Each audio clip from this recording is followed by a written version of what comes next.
नमस्कार, जय श्री कृष्ण। कैसे हैं आप सब? मेरे YouTube चैनल धर्म समाधान में आप सभी लोगों का हार्दिक स्वागत है। आज हम आपको श्री नारायण कवच पाठ आप हिंदी में कैसे कीजिएगा, इसकी संपूर्ण जानकारी देने जा रहे हैं। देखिए, जब भी आप अपने इष्ट देव से प्रेम करते हैं, स्नेह करते हैं, या आप किसी देव को विशेष रुचि के साथ पूजा उपासना करते हैं, तो उसके कवच को आपको ज़रूर धारण करना चाहिए। ऐसा करने से आपको उस देव की पूर्ण प्रसन्नता, पूर्ण लाभ प्राप्त होता है। सभी देवी देवताओं के कवच होते हैं, भगवान श्री हरि विष्णु, शिव, हनुमान, आप यहाँ तक कि लक्ष्मी जी के भी कवच हैं। लक्ष्मी जी का भी जब पाठ किया जाता है तो कवच को धारण करके किया जाता है, ताकि आपके संपूर्ण शरीर की सुरक्षा हो सके। आप स्नान ध्यान कर लीजिएगा। पूर्व दिशा में या उत्तर दिशा में मुख करके आसन पे बैठ जाएं। भगवान श्री हरि विष्णु की पंचोपचार से पूजा करने के बाद में आपको सबसे पहले नारायण कवच का पाठ करना चाहिए। नारायण कवच का पाठ करने के बाद ही आप भगवान विष्णु के किसी भी मंत्र का पाठ करें, चालीसा का पाठ करें। अब आप जान लें नारायण कवच का पाठ आप हिंदी में कैसे करेंगे। राजा परीक्षित ने पूछा, भगवान देवराज इंद्र ने जिससे सुरक्षित होकर शत्रुओं की चतुरंगिणी सेना को खेल खेल में अनायास ही जीत कर त्रिलोक की राजलक्ष्मी का उपभोग किया, आप उस नारायण कवच को मुझे सुनाएं और यह भी बताएं कि उन्होंने उससे सुरक्षित होकर रणभूमि में किस प्रकार आक्रमणकारी शत्रुओं पर विजय प्राप्त की। श्री सुखदेव जी ने कहा, परीक्षित, जब देवताओं ने विश्वरूप को पुरोहित बना लिया, तब देवराज इंद्र के प्रश्न करने पर विश्वरूप ने उन्हें नारायण कवच का उपदेश किया।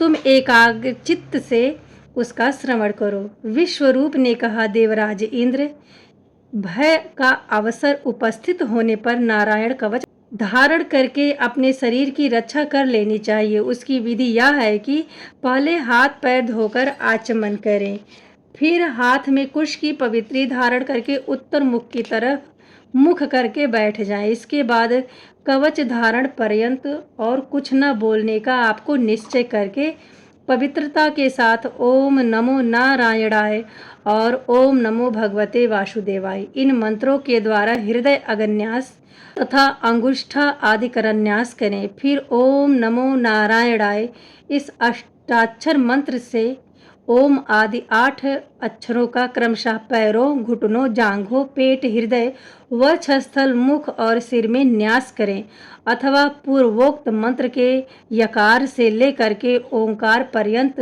8 अक्षरों का सिर से आरंभ करके उन्हीं 8 अंगों में विपरीत क्रम से न्यास करें। तदंतर ओम नमो भगवते वासुदेवाय इस द्वादशाक्षर मंत्र के ओम आदि 12 अक्षरों का दाईं तर्जनी से बाईं तर्जनी दोनों हाथ की 8 अंगुलियों और दोनों अंगूठों की 2-2 गांठों में न्यास करें। फिर ओम विष्णुवे नमः इस मंत्र के पहले अक्षर ओम का हृदय में, वी का ब्रह्मारंध में, श का भौहों के बीच में, ड़ का चोटी में, वे का दोनों नेत्रों में और न का शरीर की सब गांठों में न्यास करें। तत्पश्चात ओम म अस्त्राय फट कह के दिग्बंध करें। इस प्रकार न्यास करने से इस विधि को जानने वाला पुरुष मंत्र पुरुष हो जाता है। इसके बाद समग्र ऐश्वर्य, धर्म, यश, लक्ष्मी, ज्ञान और वैराग्य से परिपूर्ण इष्ट देव भगवान का ध्यान करें और अपने को भी उसी रूप में चिंतन करें। उसके बाद विद्या, तेज और तत्स्वरूप इस कवच का पाठ करें। भगवान श्री हरि गरुड़ जी की पीठ पर अपने चरण कमल रखे हुए हैं। अणिमा आदि 8 सिद्धियां उनकी सेवा कर रही हैं। 8 हाथों में शंख, चक्र, ढाल, तलवार, गदा, बाण, धनुष और पास फंदा धारण किए हुए हैं।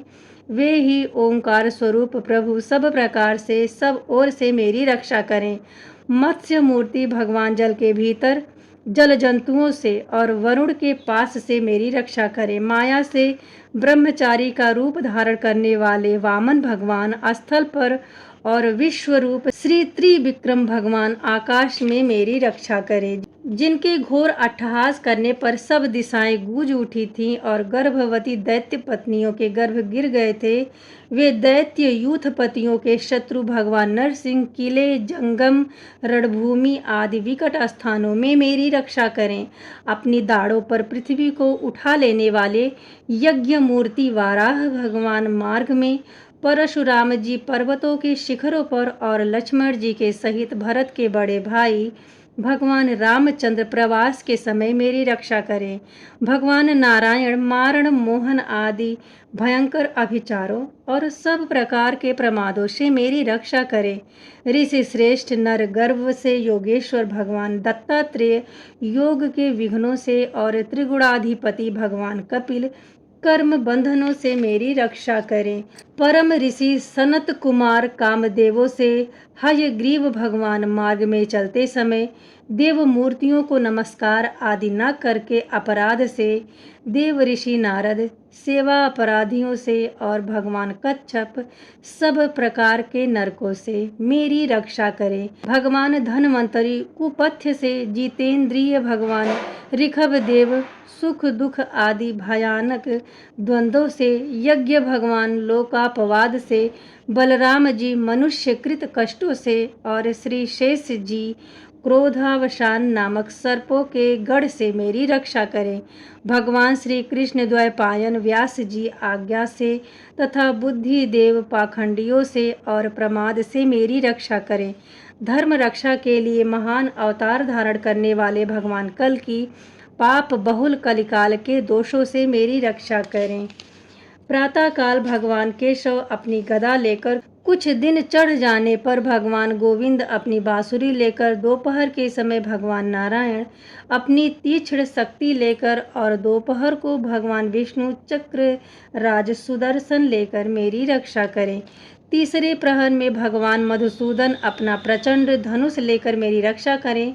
सायंकाल में ब्रह्मा आदि त्रिमूर्तिधारी माधव, सूर्यास्त के समय ऋषिकेश और अर्धरात्रि के पूर्व तथा अर्धरात्रि के समय अकेले भगवान पद्मनाभ मेरी रक्षा करें।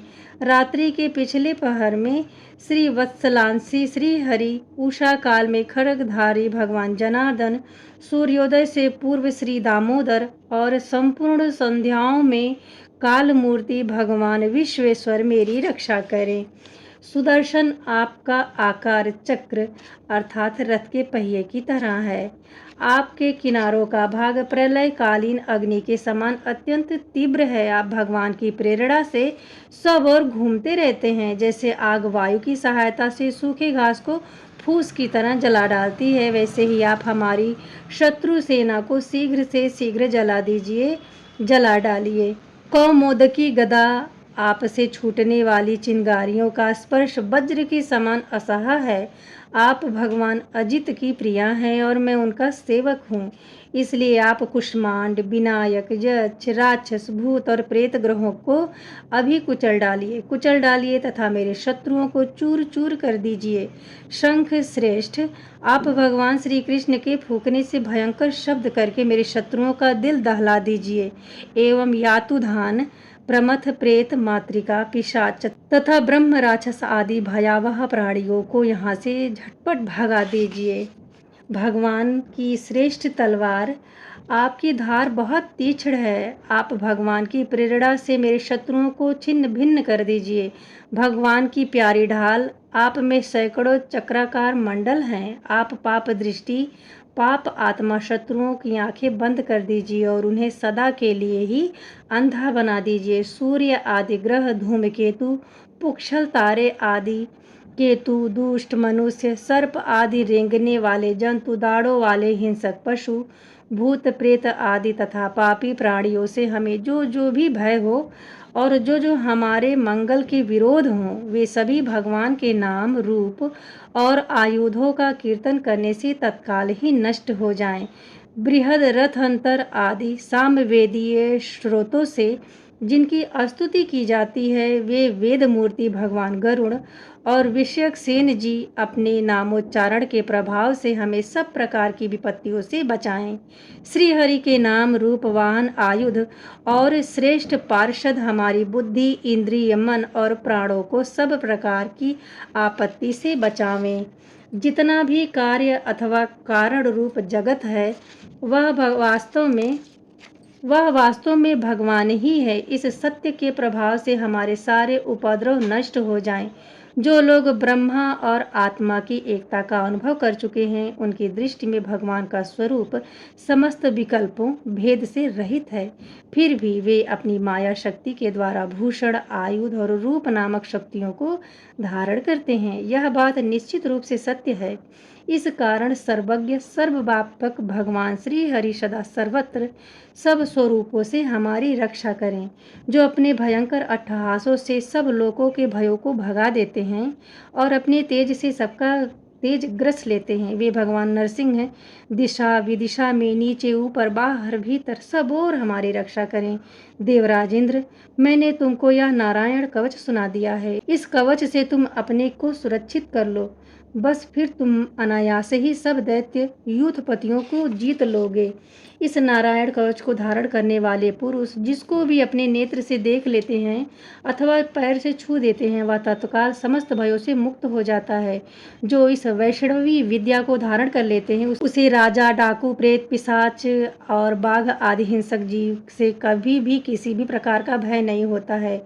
देवराज, प्राचीन काल की बात है, एक कौशिक गोत्री ब्राह्मण ने इस विद्या को धारण करके योग धारण से अपना शरीर मरुभूमि में त्याग दिया। जहाँ उस ब्राह्मण का शरीर पड़ा था उसके ऊपर से एक दिन गंधर्व राज चित्ररथ अपनी स्त्रियों के साथ विमान पर बैठकर निकले। वहां आते ही वे नीचे की ओर सिर किए विमान सहित आकाश से पृथ्वी पे गिर पड़े। इस घटना से उनको आश्चर्य की सीमा न रही। जब उन्हें बालखिल्य मुनियों ने बताया कि यह नारायण कवच धारण करने का प्रभाव है तब उन्होंने उस ब्राह्मण देवता की हड्डियों को लेके पूर्व वाहिनी सरस्वती नदी में प्रवाहित कर दिया और फिर स्नान करके वे अपने लोक को गए। शुकदेव जी कहते हैं, परीक्षित, जो पुरुष इस नारायण कवच को समय पर सुनता है और जो आदर पूर्वक इसे धारण करता है उसके सामने सभी प्राणी आदर से झुक जाते हैं और वह सब प्रकार के भयों से मुक्त हो जाता है। परीक्षित, सतक्रतु इंद्र ने आचार्य विश्वरूप जी से यह वैष्णवी विद्या प्राप्त करके रणभूमि में असुरों को जीत लिया और वे त्रैलोक्य लक्ष्मी का उपभोग करने लगे।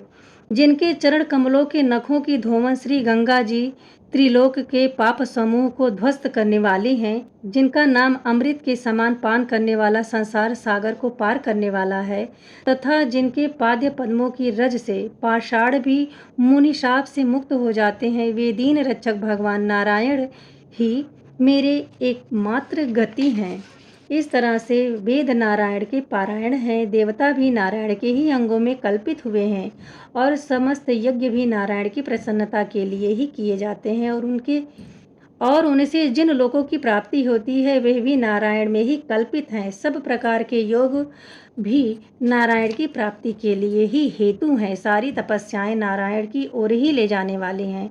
ज्ञान के द्वारा भी नारायण ही जाने जाते हैं। समस्त साध्य और साधनों का पर्यावसान भगवान नारायण ही हैं।